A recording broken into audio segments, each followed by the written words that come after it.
Pernahkah kalian bertanya-tanya mengapa planet bisa terus berputar mengelilingi matahari tanpa jatuh ke dalamnya? Atau mengapa orbit planet tidak semuanya bulat sempurna? Jawabannya ada pada hukum Kepler. Johannes Kepler adalah seorang ilmuwan Jerman pada abad ke-17 yang berhasil merumuskan 3 hukum penting tentang gerak planet. Hukum ini lahir dari data pengamatan yang sangat teliti yang telah dikumpulkan oleh gurunya, yakni Tycho Brahe. Jadi, meskipun dulu teknologi belum secanggih sekarang, mereka sudah bisa memahami pola pergerakan planet yang sangat luar biasa. Hukum Kepler yang pertama disebut hukum elips. Isinya menyatakan bahwa setiap planet bergerak mengelilingi matahari dengan lintasan berbentuk elips, dan matahari berada pada salah satu titik fokus elips itu. Artinya, orbit planet bukan lingkaran sempurna, melainkan agak lonjong. Banyak orang dulu percaya bahwa orbit pasti berbentuk lingkaran, karena lingkaran dianggap bentuk yang paling sempurna. Namun, pengamatan Kepler membuktikan sebaliknya. Contoh paling mudah adalah orbit bumi. Dari jauh memang tampak bulat, tapi jika diperhatikan lebih detail, orbit bumi sebenarnya sedikit elips. Hanya saja lonjongnya tidak terlalu besar.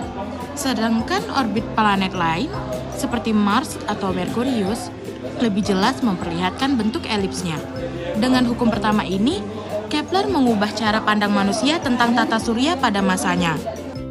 Selanjutnya adalah hukum Kepler yang kedua. Disebut juga hukum kesebandingan luas. Bunyi hukumnya adalah garis yang menghubungkan planet dengan matahari menyapu luas yang sama dalam waktu yang sama.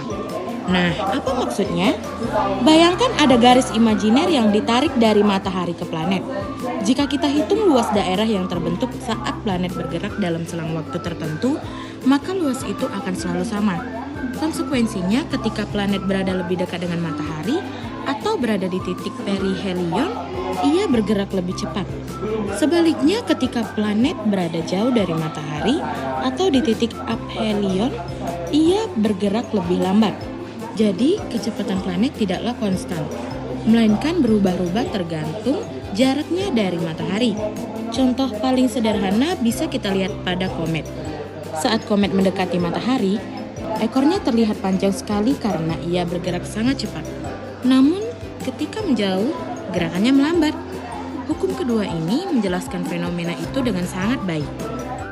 Hukum Kepler 3, hukum harmonika. Hukum Kepler yang ketiga disebut hukum harmonika atau hukum kesebandingan antara periode dan jarak.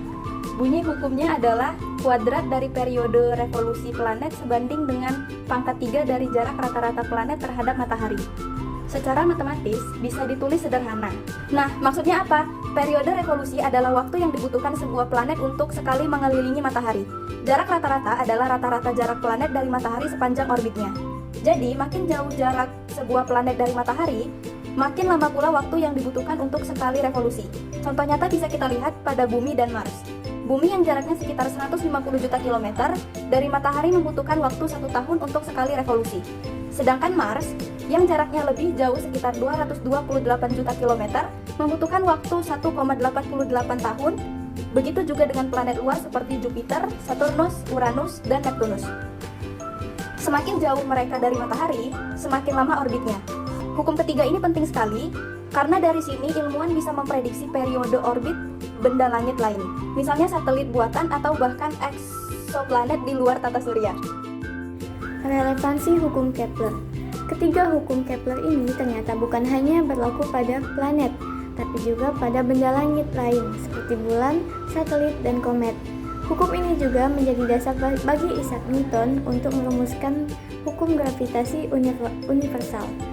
Tanpa hukum Kepler, mungkin kita tidak akan bisa menghitung orbit satelit yang saat ini membantu komunikasi, navigasi GPS, hingga perkiraan cuaca.